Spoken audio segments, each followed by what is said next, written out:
रामपुर के छोटे धूल भरे गांव में जिंदगी धीमी और प्रेडिक्टेबल स्पीड से चल रही थी। सूरज उगता था, लोग खेतों में जाते थे और शाम में मंदिर की घंटियों की आवाज सुनने में बीतती थी। लेकिन एक छोटे लड़के के लिए हर दिन जिंदा रहने की लड़ाई थी। मेरा नाम गोपाल है। वैसे सच कहूँ तो मुझे ये नाम किसने दिया ये भी मुझे नहीं पता।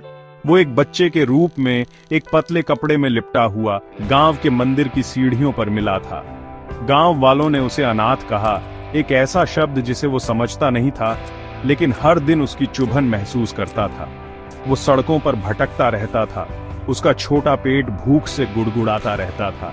उसकी आंखें एक दयालु चेहरे, बचे हुए खाने के टुकड़े या सोने के लिए एक सेफ कोने की तलाश में रहती थी। जिंदगी एक सख्त टीचर थी और गोपाल ने उसके सबक जल्दी सीख लिए थे। गांव के दूसरे बच्चे गेम्स खेलते थे, उनकी हंसी पतली गलियों में गूंजती थी, लेकिन मैं हमेशा एक आउटसाइडर था।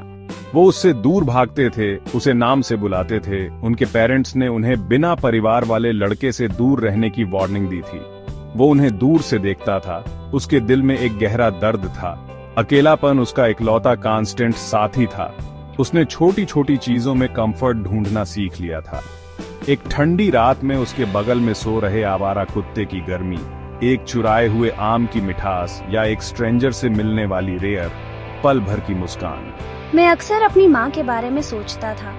एक कोमल हाथ और एक सॉफ्ट आवाज का सपना देखता था, एक ऐसी रियलिटी जिसे मैंने कभी जाना ही नहीं था। एक दिन शांति नाम की एक औरत ने उसे मॉनसून की बारिश में कांपते हुए देखा। वो एक चाय की दुकान की कमजोर छत के नीचे शेल्टर लेने की कोशिश कर रहा था। शांति एक विधवा थी जो गांव के किनारे एक छोटी मामूली झोपड़ी में अकेली रहती थी। उसने अपने पति को कई साल पहले खो दिया था और उसे कभी बच्चे का सुख नहीं मिला था। गांव वाले उस पर तरस खाते थे, लेकिन शांति ने अपने दुख को शांत डिग्निटी के साथ झेला था। गोपाल को इतना छोटा और कमजोर देखकर उसके दिल में कुछ गहरा हिल गया।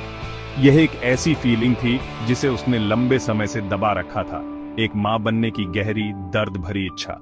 वो उसके पास गई। उसका दिल दया और अफेक्शन के अजीब मिक्सचर से भरा हुआ था। बिना सोचे समझे उसने उसका छोटा ठंडा हाथ अपने हाथों में ले लिया। मैं झिझका, हमेशा की तरह भगाए जाने की उम्मीद कर रहा था। मेरे साथ आओ बेटा, उसने कहा। उसकी आवाज इमोशन से कांप रही थी। तुम अब अकेले नहीं रहोगे। उस दिन गोपाल को सिर्फ बारिश से शेल्टर नहीं मिला, उसे एक घर मिला। शांति, जिसने सोचा था कि उसकी जिंदगी अकेलेपन के लिए बनी है, उसे एक पर्पस मिला। एक ऐसी औरत के दिल में जिसने कभी बच्चे को जन्म नहीं दिया था, मदरहुड का सबसे प्योर फॉर्म पैदा हुआ, ये साबित करते हुए कि कुछ बॉन्ड्स खून के नहीं होते बल्कि आत्मा के होते हैं। गोपाल को घर लाना आसान था। उसे पालना शांति के लिए बहुत बड़ी सैक्रिफाइस की जर्नी थी। गांव वाले फुसफुसाते और जज करते थे, ये एक आवारा को क्यों पाल रही है। कुछ कहते थे वो खुद का पेट मुश्किल से भर पाती है, एक बच्चे को कैसे संभालेगी, दूसरों ने कहा। लेकिन शांति ने उनकी बातों पर ध्यान नहीं दिया। उसके लिए गोपाल बोझ नहीं था, वो एक ब्लेसिंग था, स्वर्ग से मिला एक ऐसा गिफ्ट जिसकी उसने कभी उम्मीद नहीं की थी। उसने उसकी इनोसेंट आंखों में अपने दिल में जमा सारा प्यार उड़ेलने का चांस देखा। वो अथक रूप से काम करती थी, अमीर जमींदारों के घरों में एक्स्ट्रा काम करती थी, कपड़े धोती थी और मसाले पीसती थी, जब तक कि उसके हाथ छिल नहीं जाते थे। हर रुपया जो वो कमाती थी उसे ध्यान से बचाती थी, अपने लिए नहीं बल्कि गोपाल के लिए। मैंने यह सुनिश्चित किया कि उसका पेट हमेशा भरा रहे, भले ही इसका मतलब यह हो कि मुझे सिर्फ नमक के साथ सादे चावल खाने पड़े। वो उसके पुराने कपड़ों को प्यार से सिलती थी, उन्हें जितना हो सके उतना लंबे समय तक चलाती थी। रात में वो उसे रामायण और महाभारत की कहानियां सुनाती थी, साहस, धर्म और कर्तव्य की कहानियां। उसने उसे स्लेट और चौक का यूज करके पढ़ना और लिखना सिखाया, धैर्य से उसकी छोटी उंगलियों को गाइड करती थी। ये सिर्फ एकेडमिक्स के सबक नहीं थे, ये जिंदगी के सबक थे, एक माँ के अटूट प्यार और डेडिकेशन के साथ सिखाए गए थे। शांति मेरी पूरी दुनिया बन गई। शांति का सपना सिंपल लेकिन गहरा था। वो चाहती थी कि गोपाल की जिंदगी उसकी जिंदगी से बेहतर हो। वो चाहती थी कि वो एजुकेटेड हो, अपने पैरों पर खड़ा हो और एक ऐसी दुनिया में रिस्पेक्ट कमाए जिसने कभी उसे ठुकरा दिया था। उसने उसमें इंटेलिजेंस की एक चिंगारी देखी, सीखने की एक तेजी जिसने उसे बहुत प्राउड फील कराया। उसने एक छोटे मिट्टी के बर्तन में हर एक सिक्का बचाना शुरू कर दिया, उसकी फ्यूचर एजुकेशन के लिए एक सीक्रेट फंड। यह उसका खजाना था जो सोने या चांदी का नहीं, बल्कि उसके पसीने और मेहनत का बना था। उसकी अपनी जरूरतें सेकेंडरी हो गईं। उसका इकलौता फोकस गोपाल की सक्सेस के लिए एक रास्ता बनाना था। जैसे जैसे मैं बड़ा हुआ, मुझे शांति के सैक्रिफाइस की गहराई समझ आने लगी। मैंने उसके हाथों पर पड़े निशान, उसकी आंखों में थकान और उसकी इकलौती साड़ी के फीके पड़ते रंग देखे। मैं जानता था कि हर खाना जो मैं खाता था, हर किताब जो मैं पढ़ता था, उसकी साइलेंट स्ट्रगल का सबूत था। मैंने खुद से वादा किया कि एक दिन मैं उसे हर चीज के लिए चुकाऊंगा। मैं कड़ी मेहनत करूंगा, मन लगाकर पढ़ाई करूंगा और उसे प्राउड फील कराऊंगा। उसका प्यार वो फ्यूल था जिसने उसकी एम्बिशन को आग दी, और उसके सैक्रिफाइस वो फाउंडेशन बन गए जिस पर वो अपना फ्यूचर बनाएगा। जैसे जैसे गोपाल गांव के स्कूल में एक्सेल करता गया, शांति का उसके लिए सपना बड़ा होता गया।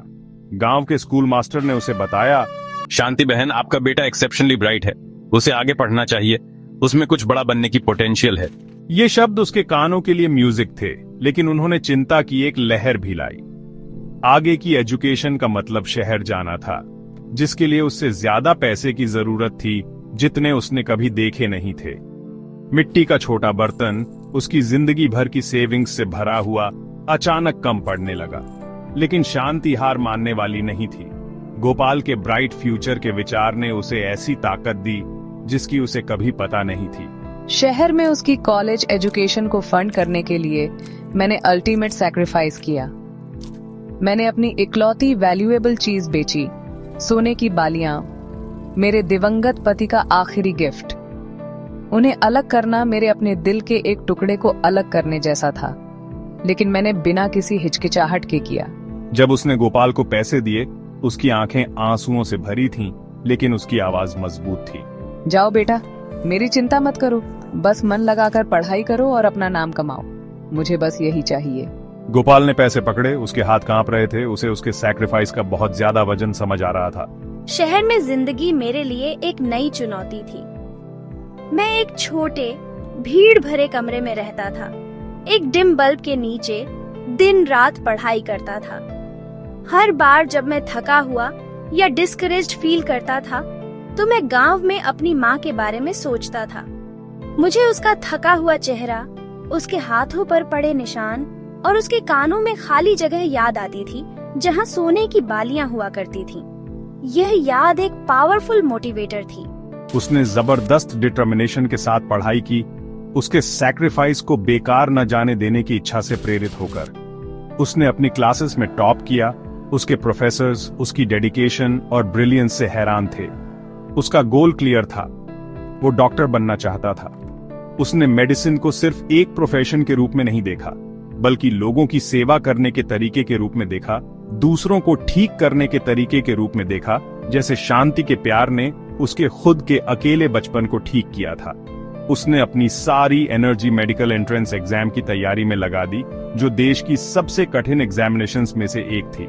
वो सुबह के शुरुआती घंटों तक पढ़ाई करता था, सिंपल मील्स और जबरदस्त विल पावर पर जिंदा रहता था। जिस दिन रिजल्ट्स अनाउंस हुए, मैंने लिस्ट को सांस रोककर देखा। जब मुझे अपना नाम मिला, तो मेरे मुंह से खुशी की चीख निकल गई। मैंने देश के सबसे प्रेस्टिजियस मेडिकल यूनिवर्सिटीज में से एक में जगह पक्की कर ली थी। सबसे पहले मैं ये खबर अपनी माँ को बताना चाहता था, वो औरत जिसने ये सब पॉसिबल किया था। मेडिकल यूनिवर्सिटी में साल बहुत डिमांडिंग थे, लेकिन गोपाल का इरादा कभी कम नहीं हुआ। उसे शांति से मिलने वाले लेटर्स से हिम्मत मिलती थी, एक कांपते हाथ से लिखे गए सिंपल लेटर्स जो आशीर्वाद और एनकरेजमेंट से भरे थे। हर लेटर उसी लाइन से खत्म होता था, अपना ध्यान रखना बेटा, मैं तुम्हारे लिए दुआ कर रही हूँ। उसने अपनी क्लास में टॉप किया, उसके गले में एक गोल्ड मेडल था। अपने ग्रेजुएशन के दिन उसने चीयर करती भीड़ को देखा और अपने दिमाग में सिर्फ एक चेहरा देखा, अपनी माँ का। वो अब गोपाल था, एक ऐसा नाम जो उसकी माँ के सपनों और सैक्रिफाइस का वजन रखता था। उसने उससे किया अपना वादा पूरा कर दिया था। एक डॉक्टर के रूप में रामपुर लौटना ईमानदारी से एक सररियल एक्सपीरियंस था। वही गांव वाले जो कभी उसे नीचा देखते थे, अब उसे रिस्पेक्ट और एडमायरेशन के साथ ग्रीट करते थे। लेकिन गोपाल का फोकस एक ही था, वो अपनी छोटी झोपड़ी की ओर भागा। उसका दिल बेसब्री से धड़क रहा था। मेरा बेटा, मेरा डॉक्टर। शांति अब बूढ़ी हो गई थी। उसकी पीठ ज्यादा झुकी हुई थी, उसके बाल लगभग पूरी तरह सफेद हो गए थे। जब उसने उसे देखा, उसकी आंखें गर्व और खुशी के आंसुओं से भर गईं। उसने उसके चेहरे, उसके कोट को छुआ, मानो यह सुनिश्चित करने के लिए कि वो असली था। गोपाल के लिए यह पल किसी भी मेडल या अकॉर्ड से ज्यादा वैल्यूएबल था। गोपाल एक बड़े शहर के हॉस्पिटल में एक प्रॉफिटेबल जॉब ले सकता था, लेकिन उसके पास दूसरे प्लान्स थे। वो उस कम्युनिटी को कुछ देना चाहता था जिसने अपने तरीके से उसे आकार दिया था। इससे भी ज्यादा इम्पोर्टेंट, वो उस औरत का सम्मान करना चाहता था जिसने उसे सब कुछ दिया था। उसने अपनी सेविंग्स का यूज किया और रामपुर में एक छोटा हॉस्पिटल बनाने के लिए लोन लिया। ये एक मॉडर्न फैसिलिटी थी, कुछ ऐसा जिसके बारे में गांव वाले सिर्फ सपना देख सकते थे। जब हॉस्पिटल का नाम रखने का समय आया तो उसके दिमाग में कोई डाउट नहीं था। उसने इसका नाम शांति देवी चैरिटेबल हॉस्पिटल रखा। यह उसे उसकी श्रद्धांजलि थी, उसके सेल्फलेस प्यार का एक परमानेंट स्मारक। आप में से बहुत से लोग मुझे उस अनाथ के रूप में जानते हैं जो इन गलियों में घूमता था, लेकिन मैं कभी सचमुच अनाथ नहीं था, क्योंकि मेरी एक माँ थी। मेरी माँ शांति देवी ने मुझे जन्म नहीं दिया, लेकिन उन्होंने मुझे जिंदगी दी। उन्होंने मुझे सिखाया कि मदरहुड बायोलॉजी के बारे में नहीं है, यह प्यार, सैक्रिफाइस और एक आत्मा को पालने के बारे में है। यह हॉस्पिटल मेरा नहीं है, यह उनका है। यह एक माँ के प्यार की पावर का सबूत है, जो एक मामूली इंसान को एक खास इंसान में बदल सकता है। जिंदगी पूरी तरह से घूमकर वापस आ गई, जिस तरह से गोपाल ने कभी उम्मीद नहीं की थी। एक शाम उसे एक फ्रैंटिक कॉल आया। शांति, जो हमेशा ताकत का एक पिलर रही थी, वो बेहोश हो गई थी। वो बूढ़ी हो चुकी थी और सालों की कड़ी मेहनत के कारण उसका दिल कमजोर पड़ गया था। गोपाल उसे अपने हॉस्पिटल ले गया। उसकी प्रोफेशनल कंपोजर एक बेटे के रॉ डर से बदल गई थी। पासा पलट गया था। जिस लड़के की जिंदगी उसने सड़कों से बचाई थी, अब उसकी जिंदगी उसके हाथों में थी। वो उसका डॉक्टर था और वो उसकी सबसे इंपॉर्टेंट पेशेंट थी। आयरनी उसे पता थी। ये उसके स्किल्स और उसके प्यार का एक गहरा टेस्ट था। उसने डॉक्टरों की टीम का नेतृत्व किया। उसका दिमाग अंदर के इमोशंस के तूफान के बावजूद तेज और फोकस्ड था। उसने एक कॉम्प्लेक्स सर्जरी की। उसके हाथ स्थिर थे, उसकी हर हरकत सटीक थी। ऑपरेटिंग थिएटर में घंटे उसकी जिंदगी के सबसे लंबे थे। वो सिर्फ एक पेशेंट को नहीं बचा रहा था, वो अपनी पूरी दुनिया को बचा रहा था। वो उस औरत को बचाने के लिए लड़ रहा था जिसने उसे अपने सपनों के लिए लड़ना सिखाया था। सफल सर्जरी के बाद वो दिन रात उसके बिस्तर के पास बैठा रहा, उसका हाथ पकड़े रहा, ठीक वैसे ही जैसे उसने उसका हाथ पकड़ा था जब वो एक छोटा डारा हुआ लड़का था। उसने उसे उसी डेडिकेशन के साथ वापस ठीक किया जो उसने उसे अपनी पूरी जिंदगी दिखाई थी। मेरे बेटे, डॉक्टर ने मुझे बचाया। नहीं माँ, आपने मुझे पहले बचाया। आपने मुझे जिंदगी दी और आज मैं जो कुछ भी हूँ वो आपकी वजह से है। मैं बस आपको अपने कर्ज का एक छोटा सा हिस्सा चुका रहा हूँ। उस पल में उस स्टेराइल हॉस्पिटल के कमरे में उनका बॉन्ड फिर से पक्का हो गया। ये एक पावरफुल रिमाइंडर था कि एक माँ और बच्चे के बीच का कनेक्शन सभी बाउंड्रीज को पार करता है, यहाँ तक कि जन्म की भी। उस दिन से गोपाल ने कभी उसका साथ नहीं छोड़ा। उसने हॉस्पिटल को मैनेज किया और यह सुनिश्चित किया कि उसकी माँ को सबसे अच्छा केयर और साथ मिले। उसने सक्सेस, फेम और रिस्पेक्ट हासिल की थी, लेकिन वो जानता था कि उसकी सबसे बड़ी अचीवमेंट शांति का बेटा होना था। उसकी कहानी गांव और उसके बाहर एक इंस्पिरेशन बन गई। सैक्रिफाइस, प्यार और एक नई शुरुआत की एक खूबसूरत कहानी। यह इस सच्चाई का एक जीता जागता सबूत था कि माँ सिर्फ वो नहीं होती जो आपको जन्म देती है, वो होती है जो आपको जीने लायक जिंदगी देती है, जो आपके सपनों को पालती है और जिसका प्यार आपकी आत्मा को आकार देता है।